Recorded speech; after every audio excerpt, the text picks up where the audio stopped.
kalau dibilang saya fitnah, berani nggak bersumpah di atas Alkitab? Suruh cuci salib itu, saya berani. Kalau saya mau memfitnah orang, saya nggak berani. Saya orang kecil, saya tahu apa.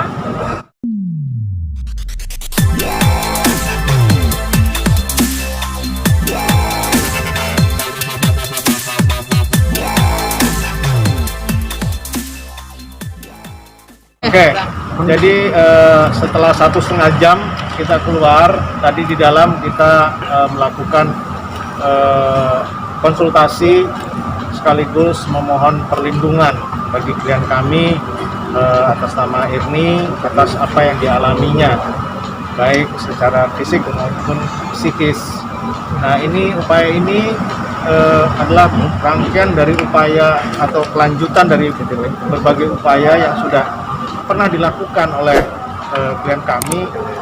Awalnya adalah berupa pengaduan masyarakat ke pihak kepolisian. Kalau tidak salah Polda Metro Jaya tanggal 3 Maret ya, 3 Maret. Tapi karena tidak ada respon yang memadai, makanya kami kemudian tanggal 7 kemarin melakukan pembuatan LP. Dan padahal dalam pengaduan masyarakat itu kami atau klien kami sudah mengajukan saudara Calvino ya, saudara teradunya itu saudara Calvino, tapi tidak ada perkembangan dari pengaduan masyarakat itu, makanya hanya dipanggil tapi kemudian tidak ada kabar selanjutnya. Akhirnya kami memutuskan untuk membuat laporan polisi. Dan untuk memperkuat itu, karena ini bukan hanya masalah hukum normatif saja, kami datang kemari untuk lebih memperkuat atau mendorong upaya kami supaya bisa diproses sebagaimana mestinya. Itu yang tadi kami lakukan di dalam. Jadi sangat komprehensif dan ya karena mereka yang ahli ya dalam masalah keperempuanan, kemudian juga ada kejiwaannya. Jadi kelihatannya memang tidak salah. Akhirnya kami kemari sehingga klien kami pun lebih terbuka ketimbang kepada kami atau bahkan ke laporan polisi, karena tekanan atau intimidasinya sebagai orang yang tertindas ini ya, dia orang kecil ya kan, kemudian diancam ya kan, itu membuat dia sulit menyampaikan apa yang dialaminya itu kepada kami maupun kepada pihak kepolisian. Dan alhamdulillah dengan tadi ibu-ibu Komnas Perempuan dan kami bisa lebih terbuka ya, lebih lancar, dan banyak hal-hal baru yang kita baru ketahui apa yang terjadi. Dan ya mengenai kekerasannya ya, ucapan-ucapannya, ancamannya. Jadi ya bagaimana ya, walaupun dia orang kecil, orang susah ya, tapi kan dia juga manusia seperti kita. Tapi kelihatannya memang dia tidak diperlakukan sebagaimana manusia pada saat itu, sehingga dia begitu terintimidasi, trauma, dan akhirnya tidak bisa mengungkapkan apa yang dialami dengan lancar. Bentuk ancamannya seperti apa sih? Ancamannya apa sih? Ya, ancaman akan dipenjarakan ya. Pengen dia di sini merantau ya, jauh dari timur sana, dari Kupang, jauh dari keluarga. Sebenarnya sudah baik juga bekerja di sana dengan keluarga itu, tapi karena ada peristiwa apa, saya tidak mau campuri urusan itu. Tiba-tiba dia menjadi seperti musuh oleh yang terlapor itu, dan diperlakukan menurut kami ya tidak manusiawi lagi ya. Jadi dia izin yang jawab, apakah dia sudah merasa lega mengungkapkan semua dia? Oh ya, itu harusnya jawab yang punya perasaan. Sudah merasa lega, puji Tuhan, saya udah agak lega, udah ketemu sama ibu. Boleh agak keras, Lebih keras. Saya udah lega dan ya rasanya udah agak terlindungi sama orang-orang terdekat ya, sementara damping saya. Apa saja yang diceritakan tadi? Ancaman Apa saja yang diceritakan tadi? dari awal ya. Iya. Pada tanggal 24 Februari saya bawa omah yang saya ngurus di rumah sana untuk vaksin.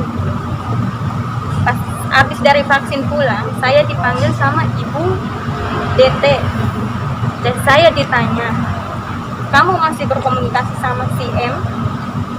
Iya. Saya jawab iya masih, tapi jarang. Ngomong apa aja Pak? Paling nanya kabar oma gimana, sehat, rumah gimana, aman. Saya bilang itu. Terus kata si DT, kamu jangan bohong deh sama saya, jujur deh sama saya, katanya gitu. Udah, akhirnya dia nanya, kamu pergi ke pasar sama siapa, di mana? Saya bilang ke pasar terdekat sama supir namanya I. Udah, pulangnya pakai bajai. Udah gitu ngambil handphone saya sama si DT, ngambil, dirampas handphone saya. Kebetulan saya masih cari kontak yang bernama M, dan dia udah duluan tarik handphone saya langsung. Dia ngomong, kata si M, kamu ngomongin saya pakai guna-guna, kata si DT. Ya saya kaget dong, sesuatu yang saya nggak pernah ucap tiba-tiba ditanya kayak gitu. Ya saya jawab apa?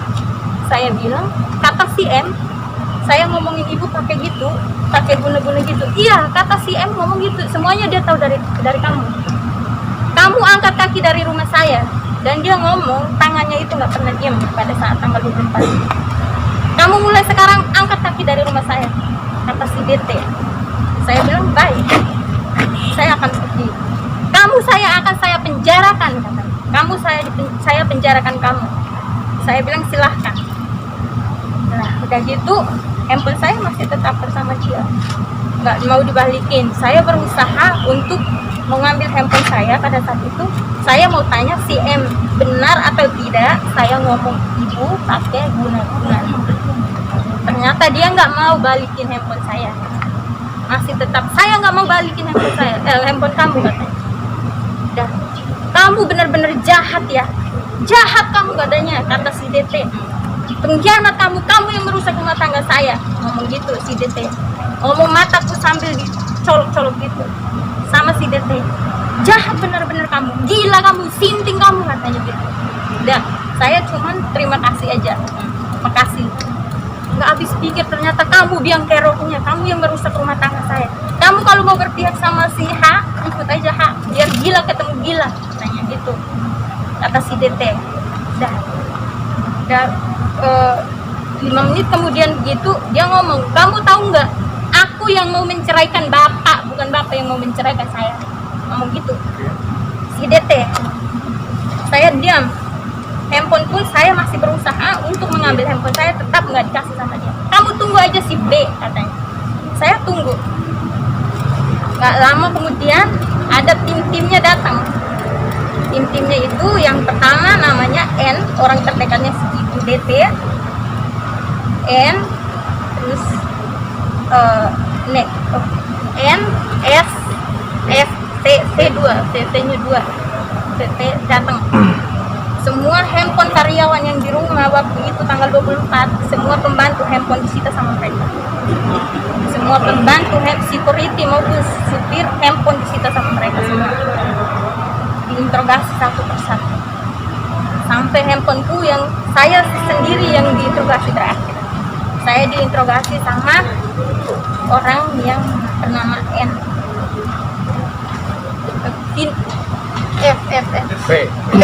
P. Itu handphone aku diinterogasi sama kayak gitu. Saya dipanggil 3 kali sama P. Handphone sampai jam berapa ya, jam sore lah, udah jam 6 gitu. Saya dipanggil, ungkapin lagi masalah kejadian itu, yang isi handphonenya apa, saya jelaskan semua. Masih aja saya ditekan sama si T untuk jujur, sedangkan saya udah jujur semua, masih aja kamu harus jujur, saya belum percaya kalau kamu udah jujur. Aku nggak tahu ya mbak, katanya, kata si T. Aku nggak tahu mbak udah jujur atau belum, tapi Tuhan ada. Pada saat itu saya dimarahin sama si DT, ngomong, kita ini punya Tuhan loh, ada Tuhan, ingat ada Tuhan, kata si DT, ada karma. Nah, diam handphone aku kita semua pembantu diinterogasi satu persatu. Lalu handphone saya pun masih, KTP diminta lagi, ditahan sampai jam 6 sore baru dibalikin. Terus malam saya telepon sama teman saya yang bekerja sama si M. Nah besok pagi tanggal 25 pagi si DT turun dari kamar lantai 2 masuk ke kamar oma yang saya ngurus. Saya sementara ngajarin orang baru yang mengurus kamar oma itu. Tiba-tiba dia masuk. Erni, kamu ngomong apa lagi sama si M? Hah? Kamu telepon apa lagi? Kamu ngadu apa lagi sama si M? Kata si DT. Terus saya bilang, ibu, saya nggak ngomong sama si M. Yang saya ngomong sama yang saya telepon itu sama si pembantunya, bukan si M. Bohong kamu. Nggak mungkin. Kamu jujur deh sama saya. Kamu ngomong apa? Kamu ngadu apa lagi? Benar-benar kamu ya. Mau kamu apa sih katanya? Tangannya mati. Mau kamu apa sih? Mau kamu apa sih sebenarnya? Heran deh sama kamu. Gila, benar-benar jahat kamu. Kamu yang merusak rumah tangga saya. Gitu. Kayak gitu, mataku masih tetap dicolok-colok sama dia. Terus saya bilang gini, ibu, saya juga manusia seperti ibu. Jadi kalau ngomong tangannya tolong. Kamu benar-benar ya, binatang kamu katanya. Aku dikatain binatang sama ibu DT pada tanggal 25 Februari. Nah, itu nggak lama si B masuk ke kamar yang sama. Nih katanya. Kamu tahu nggak? Kita sama Papa itu sama-sama kuat. Papa punya duit, kita punya duit. Cuman bedanya kita sama Papa, kita orang baik. Itu kata si B. Dan gitu si DT ngomong lagi. Kamu tahu nggak? Kamu tahu siapa yang sayang Oma? Yang sayang Oma itu siapa? Yang si M bilang yang sayang Oma. Yang adanya dia maling mas Oma di sini katanya. Si M dituduh maling masnya Oma. Dan dia punya utang 1 M sama Oma. Itu yang namanya sayang. Nggak ada. Yang sayang ibu saya itu saya. Tuh, kamu tahu? Emang ada peduli? Si M peduli sama Oma? Nggak ada kan? Yang adanya setiap kali ada bapak baru dia nongol katanya gitu. Udah ya saya nggak tahu masalah sampai situ apa. Mau utang apa saya kan nggak tahu kalau dia nggak ngeluarin sendiri dari mulutnya kan. Udah tanggal 25 itu handphone sama KTP saya diambil lagi sama si B sampai sore jam 7-an saya udah mau minta berhenti dari sana karena udah tertekan dicaci maki terus di sana. Ya udah handphone saya dibalikin. Keluar tanggal berapa? Keluar tanggal berapa? Kejadian 24 sampai tanggal 25. Tanggal 25 saya langsung kerja. 25 malam. Katanya gajimu separuh dibayar. Bagaimana ceritanya? Gaji padahal sudah 3 tahun. Saya 3 tahun di sana, emang gaji saya kan kebetulan belum sampai tanggal yang saya mau gaji. Jadi saya terima sebagian. Mau dikasih cuma nggak full. Bang, tapi dari pihak DT sendiri kemarin sama B menampik Bang kalau adanya penyekapan dan adanya perampasan gadget, mungkin seperti apa Bang? Ya gini ya, semua orang punya hak membela diri ya. Jangankan bahkan kalau sudah jadi tersangka atau terdakwa pun boleh berbohong, boleh tidak menjawab, diam, itu haknya. Tapi yang jelas dengan LP itu kami dan pihak kepolisian sudah menyimpulkan bahwa bukti-bukti awal itu bukti permulaan itu sudah memenuhi sehingga terjadinya LP. Nah, untuk apakah itu benar, kebenaran sejauh mana, detailnya seperti apa, itu proses penyidikan karena itu pro justisia. Kita nggak mau ikut campur. Kemudian yang tadi diceritakan soal keributan di keluarga itu juga bukan kuasa, kita nggak punya kuasa untuk membicarakan itu. Tapi ya ini ya nggak apa-apa. Tapi saya akan. Tapi ini kecewa nggak ketika dibantah apa yang kamu ceritakan itu?